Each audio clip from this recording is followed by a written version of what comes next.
focus on Beit Shammai, on Beit Hillel, some of the disputes that they had during the meal. And that's why the name of the parak is, look at the name of the parak, Elu Dvarim. But these are, it refers to, these are the matters between Beit Shammai and Beit Hillel. So now we're going to focus on some of the matters, some of the disputes that they had. Remember, for all the disputes that they had, there's a lot of things that they did not argue on. They didn't argue on everything. The fact that we see a lot of machlokas in Beit Shammai and Beit Hillel. Obviously, there's more they agreed on than they argued. Okay, we are on Nun Aleph Amud Beis 51b. We're starting a new parak. You know, like a new school year begins. There's a lot of excitement, a lot of freshness. We hope there's also a lot of freshness and excitement. Here we are starting a new parak. Elu Dvarim is, by the way, one of the smallest prakim in Shas, from the small prakim, very small. Elu Dvarim may be small in quantity, but very large in quality. Elu Dvarim shebein Beit Shammai uBeit Hillel b'Suda. Here are some of the items that Beit Shammai and Beit Hillel argue regarding the laws of Suda. Because there's many laws of Suda, as we know, we're learning about. So here are some of the matters that there's a machlokas. So number one, regarding Kiddush on Friday night or on the night of Yom Tov, Yom Tov is coming up. The order of the Berachos, the order of the Kiddush, there is an argument exactly what comes first and what comes second. Beit Shammai omrim, mevorech al hayom, va'achar kach mevorech al hayayin. Beit Shammai says the Kiddush would open up. Now, what is the makeup of the Kiddush on Shabbat? The makeup of the Kiddush Friday night contains two brachot. The first bracha is Borpei Gefen, and the second bracha is a much more a longer bracha. Bracha to Hashem, Milkim Bachlam, Ashek Hashem, Mitzvota, V'Savon, V'Shabbat, Kachol, Ba'avros, Zikron, L'Masav Reish. Right, Mr. Haber? The whole long bracha. The question is, which bracha is first? Do you talk about the wine first, or do you talk about the holiness of the day? Borpei Gefen just talks about the wine. Now, so what are you supposed to be saying? What are you supposed to be talking about first? Now that is the question here of Beit Shammai Beit Hillel. One of the Mefarshim, I mean the Kuzari Sheni, they asked the question, what is it? What kind of argument could they have? Didn't they see in their house and their rabbi's house how they did? What was the order? What was the order of the Havdalah? So why should they be arguing? They should just look at what the custom was of their rabbis and their parents, and therefore that it should have been clear from there. You know, it's something that was done every week. So how is there a dispute? So he wants to say that we have this idea that the order of brachot is not ma'akev. It's not like certain things, certain mitzvot, that if you do something, let's say lulav and lulav. A lulav, you have to have hadassim, aravos, lulav and etro. You need four things. If you're missing one of the four, you're not yotzei. You don't fulfill the mitzvah. Here, the order of what comes first, what comes second will not hold you back from fulfilling the mitzvah. The only question is, which is the better way to go? And so the order is not critical to fulfillment of the mitzvah. But even though it's not critical, but there's still an ideal way of doing it. Right. Just like you have brachot, I have something from the Shivat Haminim, I have something from non-Shivat Haminim. Even though if I say the bar pre-eights on the apple instead of the pomegranate, and I said it on the apple first, I got credit. I have an apple in front of me, but there's a law that says do the Shivat Haminim first, right? So there's the ideal. It doesn't disqualify. Right. So therefore, right. But we want to know what's the ideal. And because it's just a question of ideal, so not everybody was on top, but it seems that maybe many people did the way however they happen to want to do it, because it was not. They had seen it before. It was more custom to a certain way. Right. And maybe they felt, maybe in this region, they felt this is more ideal. Perhaps we can answer that way, being that it's not an integral part to fill the mitzvah. So different people did different things. It was not something that was universally, maybe we could do it like say like that. It wasn't something that universally accepted and this is the way to do it, because people did it different ways. But the argument is, you know what, maybe people did it different ways, but what's the best way to do it? And therefore, because really his answer is not that you can ask on his answer. If your rabbi did it a certain way, so that should have been the best way. But the answer is being that this is not an integral way of doing it. Maybe different rabbis did different things. Because this rabbi felt this is the way to do it. That rabbi felt this is the way to do it. So now In any case, they make a point of saying that it doesn't, if you do it one way or the other way, it still doesn't qualify. Right. In other cases, at certain times, it is critical that Right. they ought to be followed. Right. For instance, like reading the Megillah. You read the Megillah, you read a pasuk out of order. You said that would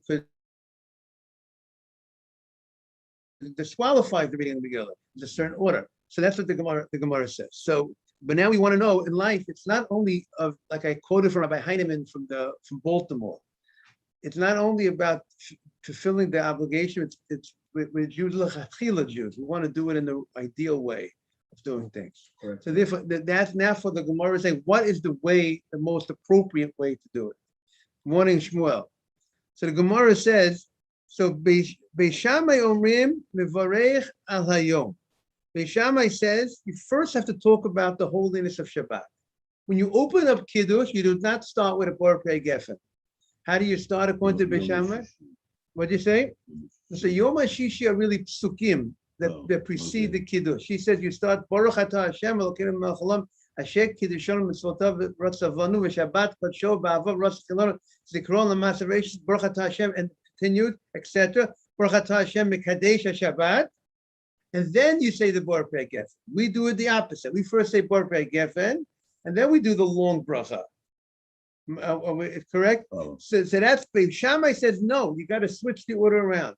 Beis Shammai says you first got to say the bracha about that concludes the Mekadesh Shabbat first, and after you say that bracha, then you go ahead and say the Bar Pei Geffen. And the Gemara will see what the reasons for this. One obvious reason is because why are you having the wine to begin with? It's because of the Shabbat. The Shabbat is the cause of the wine coming, so therefore you should talk about the Shabbat first. Beis Hillel says no. One reason Beis Hillel says no is what's more common. We have a rule, tadir v'she'ena tadir, something that's common, something that's not as common. You always give honor. In general, you give honor to the thing that's more frequent. Wine is more frequent. The blessing on wine is more frequent than the blessing of the Shabbat. Wine you could drink 7 days a week. Shabbat, the blessing on the Shabbat comes once a week.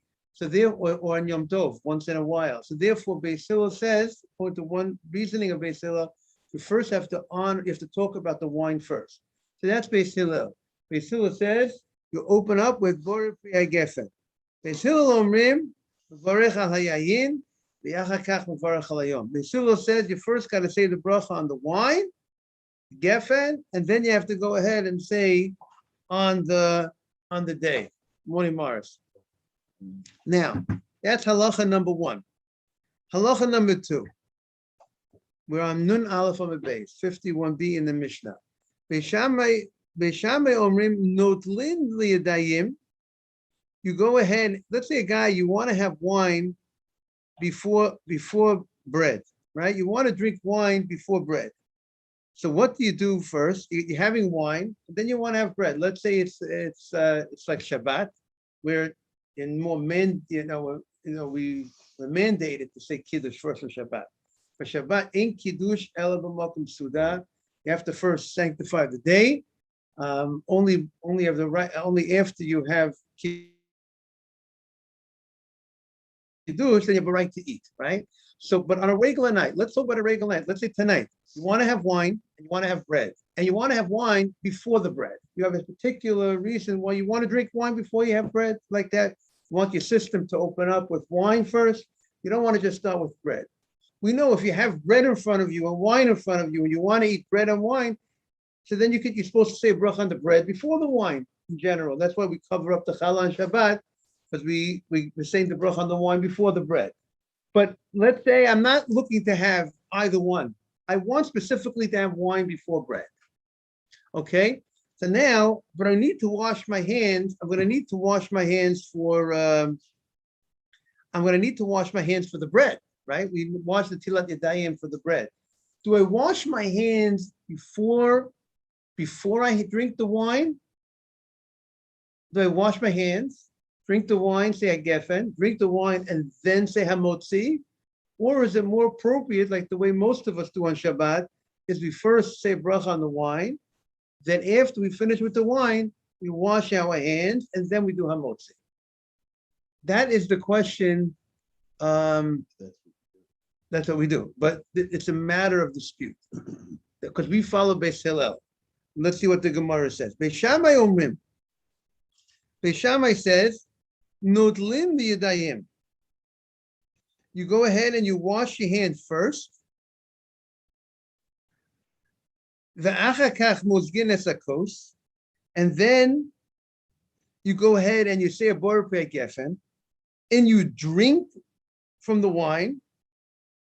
And then after you drink from the wine, you go ahead and you say hamotzi. And we don't consider the drinking of the wine an interruption between the washing of your hands and the hamotzi. So that's the opinion of Beit Shammai. Beit Shammai says, and the Gemara is going to explain why this order, which you would think seems a little bit. If you would have to ask somebody on I would say back to what you wash hands first, and then to say, and then to say hamotzi. Okay. only because you clean your hands first, which is So your hands are clean. So you're saying, what's the problem? But the only issue, Mr. Haber, might be is if I wash my hands and then I'm drinking wine, so what is the purpose of me washing my hands? Meaning, technically, there's no obligation for me to wash my hands before I have a cup of wine. If I just want to drink a cup of wine, I don't need to wash my hands. I'm washing my hands because of the bread, right? The rabbis instituted that there's a mitzvah, there's an obligation before you have bread, you need to wash your hands. And there's different reasons for it. Being that my washing of my hands is for the bread, so maybe perhaps you might have thought that if I involve myself in something else, like drinking wine, between the washing of my hands, so I'm not really connecting my hands directly to the bread. I'm doing some other activity in between. I'm having a drink. So you might have thought that might be considered an interruption. So therefore, that's the chidush of Beis Shammai, that he does not consider that. Don't have to worry about that. You're focused. You're coming to eat. You're focusing on you're going to keep your hands clean. You're not going to get distracted. You could drink the wine and then drink and then have the bread. That's what Beis Hillel is going to say. There's a law that you're supposed to, right after you wash your hands, you're supposed to have bread. And therefore, you're not supposed to be involved in some other activity. Before that would be one reason of Beis Hillel, but the Gemara will say other reasons. It has to do with tumah. We're going to get into tumah contamination, and we'll talk more about that. As the Rashi says, the Gemara, stay tuned. The Gemara will explain what's the background. There's a case, law, reason. The law is here. The reason will be explained in the Gemara. So that's Beis Shammai says notlun yadayim v'achakach mosken alakos. Beis Shammai says you go ahead and you wash your hands. You say netilat yadayim. Then you have say a bracha on the wine, and then you go ahead and you drink the wine, and then you say hamotzi. Beis Hillel says no. Motzkin, you dilute the wine and you drink the wine first. And then after that, after you drank the wine, then you go ahead and wash your hands for the bread. Okay, halacha number 3. You have it, Morris? Halacha number 3. In those days, they had, like a hand towel that that they would dry your hands from washing your hands. Nothing has changed in thousands of years. with people having a towel to go ahead and wipe their hands and dry their hands. Now, the question is, this towel, and the question is, when the hands during the meal, your hands also get dirty, right? You eat during the meal. Sometimes you get some grease on your hands during the meal. That's what we have napkins. We use napkins, but they use a towel. So the question is in the Gemara, where should you put this towel that you're going to use to clean your hands? What we use as napkins, they use as a real towel.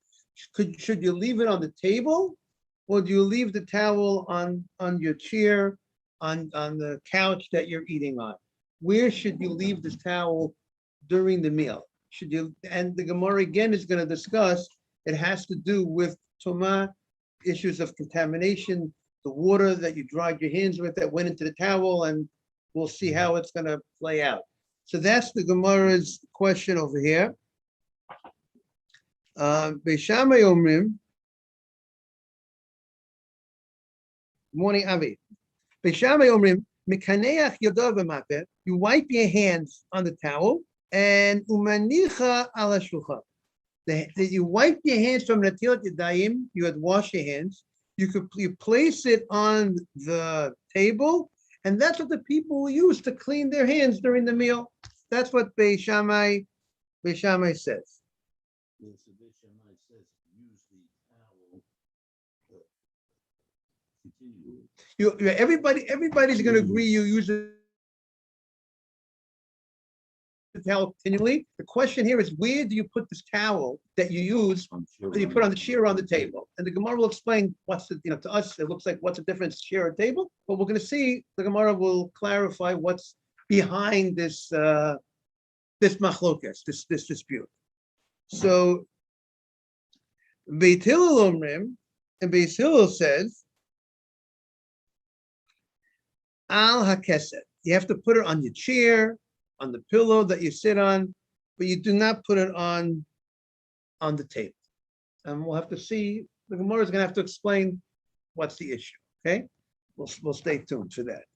Halacha number 4. Now we're on halacha number 4 in the Mishnah. Now,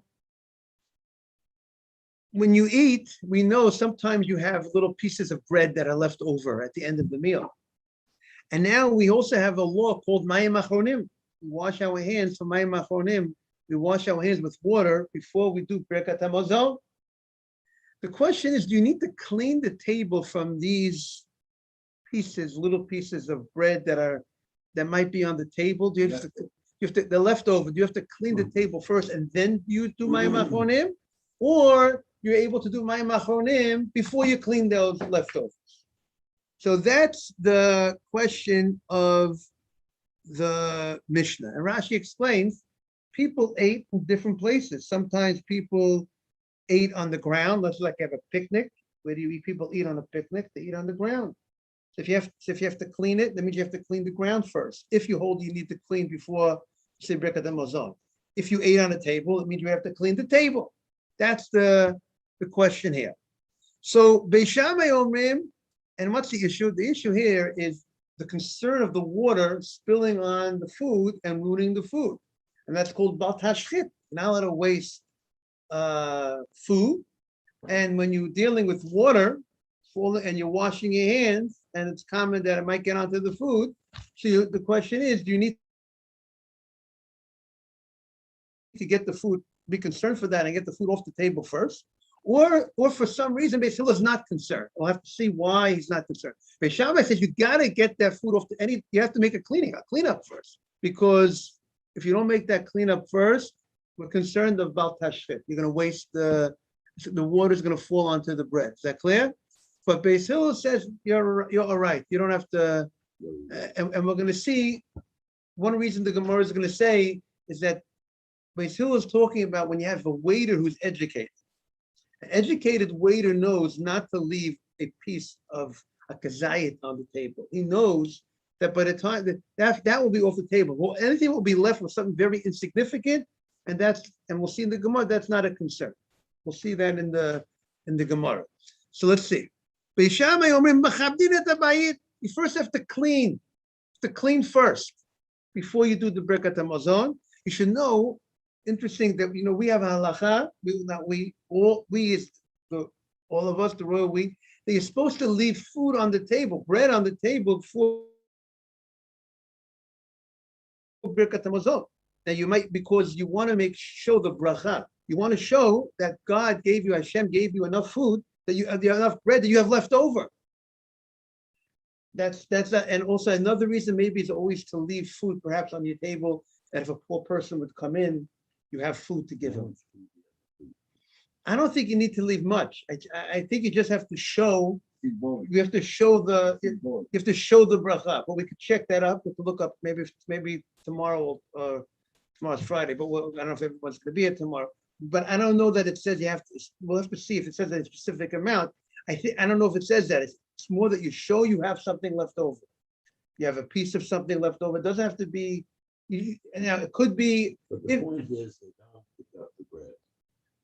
They don't clean out the bread first, according to Beis Hillel. Beis Hillel says.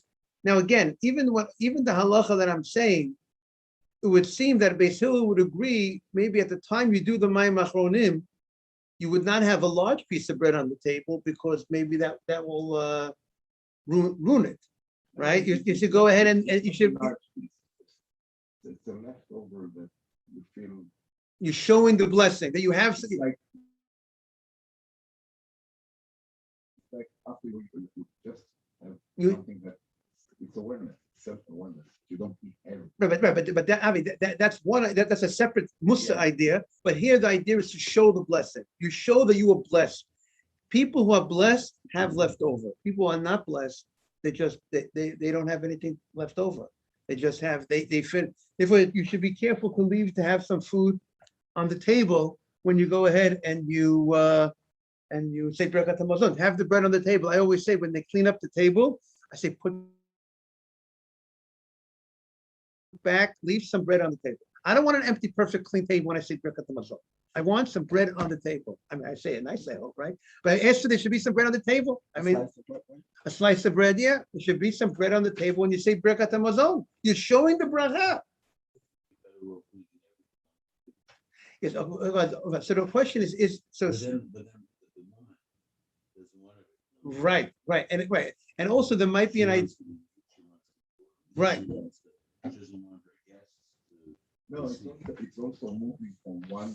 So usually you move. So we finish to eat the one stage. But your people made the change. So you're feeding the clean out. You're making a delay in some way. So it's something in the background, the way how they organize. But Mr. Hebrew is saying the ladies are not going to be happy to leave all the food on the table. That's the principal reason that we know that we would have a dispute between whether or not you clean up the table. Right. That satisfies the woman. She cleaned it up. The table is like Nice and neat. Or the man feels that this is still leave it alone. Leave a bit of on the table. It's a bit of we have motzi and everything else. Leave it. Yes. But I'm saying, Mr. Haber, that you could just leave us the bread. Leave some. Show that you leave the basket of bread. That's all That's what I would recommend. We should leave the bread. Make sure there's bread on the table, and your wife won't mind. Just have the bread on the table.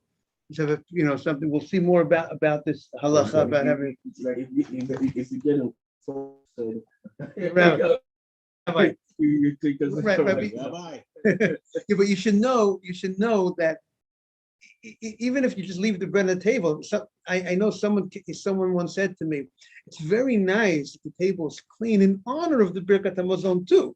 Meaning, when you have everything on the table, it might not be as nice for the Birkat Hamazon. That's what this person said to me. He did not say it from a halachic point of view, but he said it from a point of view that, when you're saying Birkat Hamazon, you're saying this Birkat Hamazon is a holy thing that you're about to say. So it's nice when things are a little bit more orderly around. Not that you have the table is full of all the food, and you're saying that was his feeling. Just an interesting idea. Okay, let's continue in the Mishnah. The Mishnah continues. Now we're at Beit Hillel omrim notlin liyadayim. Yeshua says you've washed your hands first. My machonim, you can't do that. And then you clean, the table. Meaning to say you do not need to clean first. You could go ahead and wash your hands first, but before cleaning. Now, Beis Shammai says, now we know there's a mitzvah, that we know there's a machloket, you have to have up a wine when you do zimun. Does zimun require a cup of wine or not? Now, again, the first opinion of Shulchan Aruch says even when you say Birkat Hamazon, it's a cup of wine. The second opinion says when you do a zimun, you need a cup of wine. The third opinion is that you don't need a cup of wine even when you do zimun. Okay, but there are opinions out there that you need a cup of wine. There are opinions that you must have a cup of wine on you, in front of you, holding a cup of wine when you recite the Birkat Hamazon. There are opinions that require that. So our Gemara now is talking about a case. Let's say you had Suda Shlishit. You had a Suda Shlishit and it extended until evening, till after Shabbat. And you only have one cup of wine. And I need a cup of wine for Havdalah, and I need a cup of wine for the Birkat Hamazon. I'm going to be saying Birkat Hamazon. I need a cup of wine for the Birkat Hamazon. And Birkat Hamazon, usually we don't like to double up on the mitzvot. We like each mitzvah should get its own thing. We don't want to look like two for the price of one, as if it's like a load that we're doing, bundling it up. But here I have no choice. I have one cup of wine, which needs to serve for two purposes. One cup of wine needs to serve for the purpose of Havdalah. I need a cup of wine for Havdalah, but I also need a cup of wine for the Birkat Hamazon. So now the question is, what's the order? What do I say first? Do I first hold a cup of wine and say the words of Havdalah, and then after I say that bracha, I will start the Birkat Hamazon. Is that the way to do it? Or should we put the Havdalah bracha, leave it for the end, which we'll see, leave it for the end, because you want to delay the going out of the Shabbat, right? Shabbat is very holy, like to extend the Shabbat. So therefore, let's put the Havdalah bracha at the end, and let's get Birkat Hamazon in the middle. Now the question is, where do you put the bracha of Eish, Borimare Eish, the bracha of Samim? Where do they go? Do they go together like we have in a regular Saturday night Motzei Shabbat Havdalah, or is there a mix-up, a change-up in that? So that's what the Mishnah. That's the next machloket in the Mishnah. How to organize what you need to do in life. Organization. Best way, same way there's a way to organize one's house, organize your papers. Here's how do you organize the brachot to be done in the best way. It's not only about life, it's not only about what you say, it's the way you say it. It's not only about doing these mitzvot, but there's a proper way, there's a more ideal way, even though technically you should be fine any way you did it, like we said beforehand. But there's an ideal way to do it, and that's the machloket in Beis Shammai and Beis Hillel. What's the best way to do it in life? We want to know what is the best way to do something, and that's here what we're doing now. Beis Shammai Omrim. Beis Shammai said, okay, I think they're starting the sichot. We'll continue to be continued. Okay, but again, you want to delay the Shabbat. You want to delay the going out of the Shabbat. No, I tell you why, because the Birkat Hamazon, you can do it. You can do it. You're not limited this time. But Havdalah also, I'm saying if you didn't do it, you have the whole night. You have 3 days if necessary. You don't delay Havdalah so long. Havdalah, yes. I thought that was yes.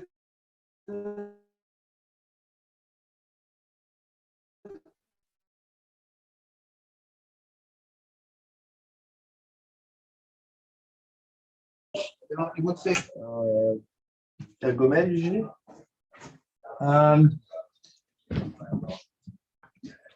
Good question. I mean, I think usually she waits till she feels better, I think. You know what I mean? I think she has to feel a little better. Like a person gets healed, they say Gomel. Okay, so let's continue in the Mishnah. What is it? We have a Gemara from Mr. Haber. Akiva, we'll open up a Gemara, Mr. Haber. What's going to be the time you're going to class? You won't keep the same place. Tomorrow we're just gonna have after minyan. Tomorrow we're not gonna have before minyan. So tomorrow, how long are you going to have it? There's no minute. Mr. Haber.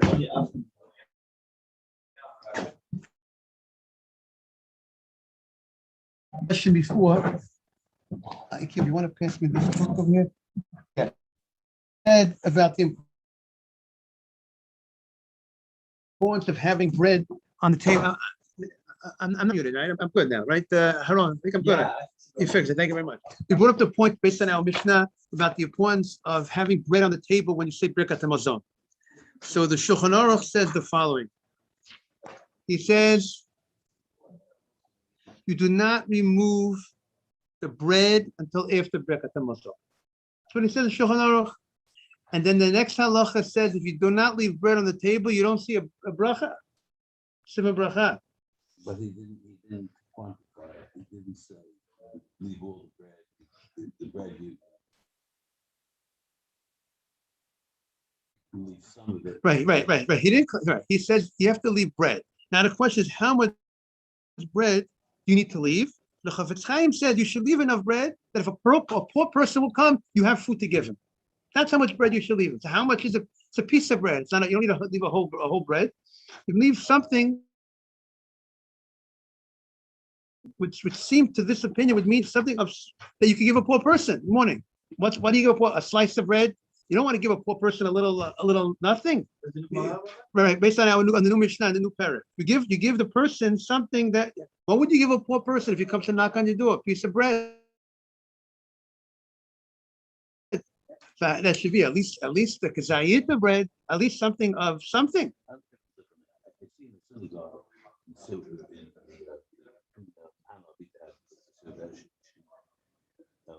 or otherwise, and I see that they say they have some budget, not budget, but they have some food put aside, Right. which they serve. They serve meat, Right. they serve fish, or Right. something like that. And I could see that before they say the on, they leave everything on the table. They say prayers, and they finish it. But it's there. It's there on the table. It's there on the table. Right. I don't see them going around with the people and taking the bread off the table, and food off the table until they finish. Right. Okay. Very good. So because they're trying to fulfill this halacha.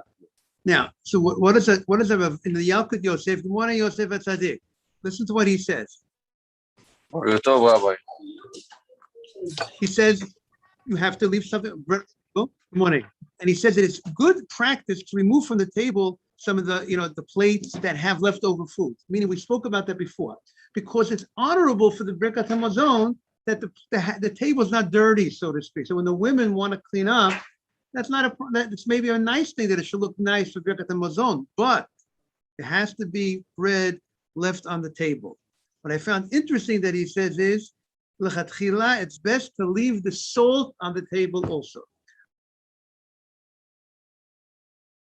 Leave the salt shaker because the table is like a mizbeach. The table is like an altar, and therefore leave the salt on the table till after the Birkat Hamazon. So I thought that's an interesting point, and it's a big deal. What'd you say? On Shabbat. What about the kiddush on Shabbat? We leave the kiddush at the table. You don't know it. What only it seems to say is bread. Is that you have to leave bread on the table. There's an idea, just like in the story of the Navi. Remember by Elisha, when the person, the widow, didn't have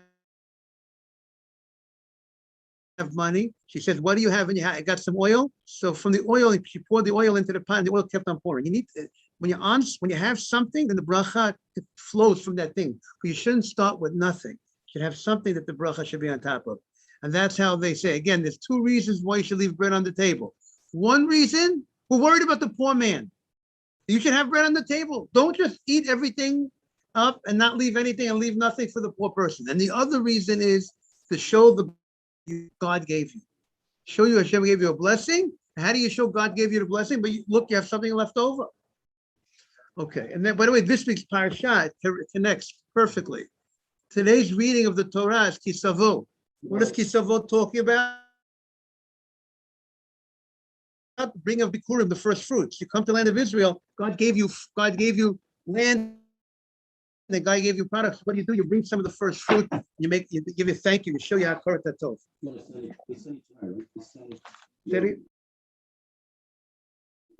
Yes. We have a parsha email I send every Thursday night. If anybody wants to receive it, we have a lot of people that receive a parsha email. It's sent out every Thursday night. So everybody's invited. If you don't receive it, if you want to receive it, I'll be happy to put you on the list.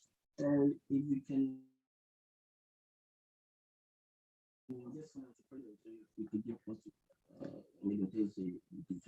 Okay, but don't think it's some people not here on Friday, so comes out late Thursday night. Yeah. Yes. Fresh off the press. Okay. Get it, like maybe Mr. Hero like to do it, but he's not here on Friday, so I can always send it ahead. Right. So You make it when you make it. Right, what happens is like this. I have a student of mine many years ago who went to Peru College. Okay. So every Thursday night, I do a call with him. I tell him over Divrei Torah. He said they send it from Shamshon Full Hirsch. So he has it in, he knows how to write very well, Shamshon Full Hirsch. So I tell it over to him every Thursday night. We have a phone call. He types it up, and I'm doing it for many years. And he types it up and we send it out. We have 1,000 people on the list that we send it out. He sends it. He takes care of all the technical. I tell him say the Torah. He sends that to over 1,000 people. Michael Gutman. It's 3 pages, 4 pages. It's not long. It's the Divrei Torah. They're very, many times I'll quote Rabbi Feinstein, depending certain things I might quote Rabbi Feinstein that I heard from him. Usually a lot of it is, what I see when I look at the parasha, there's certain things that hit the person when you see the parasha. And then I like to look at the different commentaries and like to draw from them. And I should add you to the list, Mr. Haber. Okay, and then you'll give me your comments. I want to hear your comments on it. Okay, well, on the Mishnah, we have only a couple of minutes because it's a little late. The last thing we just said in the Mishnah is it's Saturday night, it's Motzei Shabbat. We're a few lines into the Mishnah. Beishamai Omrim. First word of the line is Omrim. Ner umazon ubsamim v'havdalah. He says if it's, you hear the case there on, it's Motzei Shabbat. The guy went ahead and he had eaten Sudash Shit. He went into Saturday night and he needs a cup of wine for the Havdalah, but he needs a cup of wine for the Birkat HaMazon. And he only has one cup of wine. So what does he do? So Beis Shammai says, first say the bracha Borei Morei Ha'esh. And what do we do on Motzei Shabbat? We say Borei Morei Ha'esh. We say the B'samim, right? We say we have the bracha B'samim, we have the bracha Borei Morei Ha'esh. So he says, what's the order? He says, we do B'samim first, and then we do Eish. So, but however, in this Mishnah, Beis Shammai says, you first do Borei Morei Ha'esh, and then you say Birkat HaMazon. Borei Morei Ha'esh, then Mazon, because you just finished the meal. So he says, try to do Mazon as early as you can, but Eish comes first, because because the fire is on, you're benefiting from the fire. So he says, say the bracha on the Eish first. After you say the bracha on the Eish, then you say Birkat HaMazon. You're holding a cup of wine the whole time. And then you do the Samim, and then you do Havdalah. Then you do Baruch Atah Hashem Agrim Achon. Because you, what did you say? That's Beis Shammai. What did Beis Hillel say? In this Rabbi, you do Sudash Shit, you stay late at Sudash Shit, Shabbat is over. Shabbat is over, right. So now, if you do that, you won't do in the Birkat HaMazon Retzeh, Rabbi. If you mention Havdalah later, you could still say, we say Ritzeh.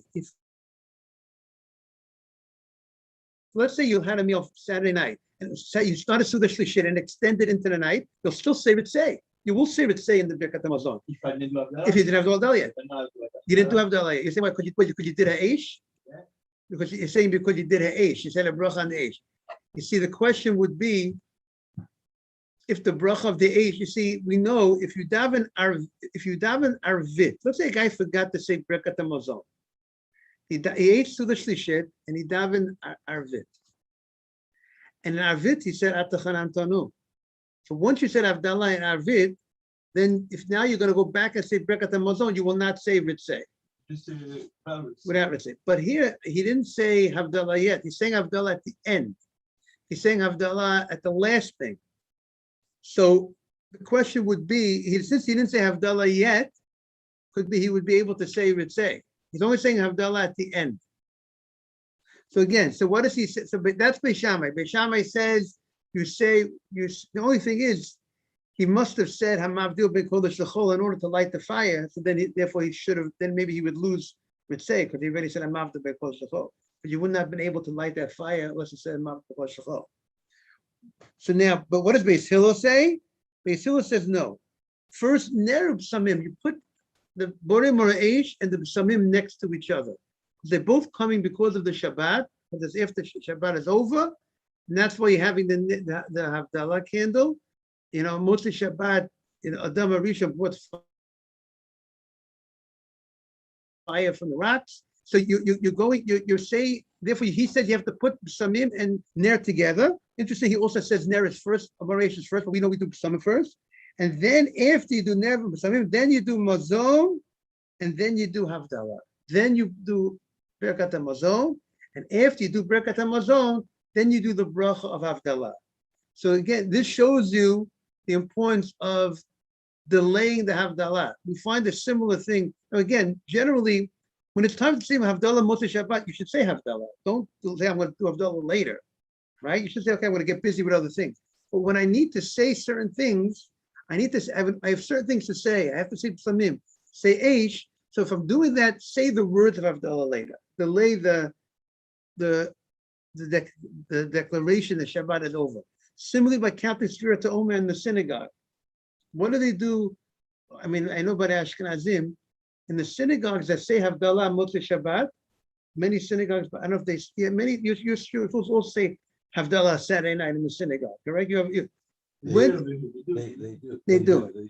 So when do you say the Havdalah? Before Sfirat Omer or after counting Sfirat Omer? So one reason is given that you first say count the Sfirat Omer and then Havdalah. But the formal declaration of Shabbat that's over, you rather postpone. Therefore, you say the Havdalah after the count of the Sfira. That's the same idea in the Mishnah, that if I have to say certain things, I have to say Birkat HaMazon, I have to say Havdalah, I rather put Havdalah a little later to show you that I'm not that Shabbat is not a load. I'm looking to get over with the Shabbat. Therefore, I'll put it at the end. So that's the idea of perhaps why Havdalah is at the end over here, because we're looking to extend the Shabbat in a certain sense. And that should be our attitude. Every Shabbat, we should always look to extend the Shabbat. We should not look to get over to end the Shabbat. I want to wish everyone a good Shabbat. I don't want to hold people late. I don't want people late. Every minute counts, and I don't want to be late to your work.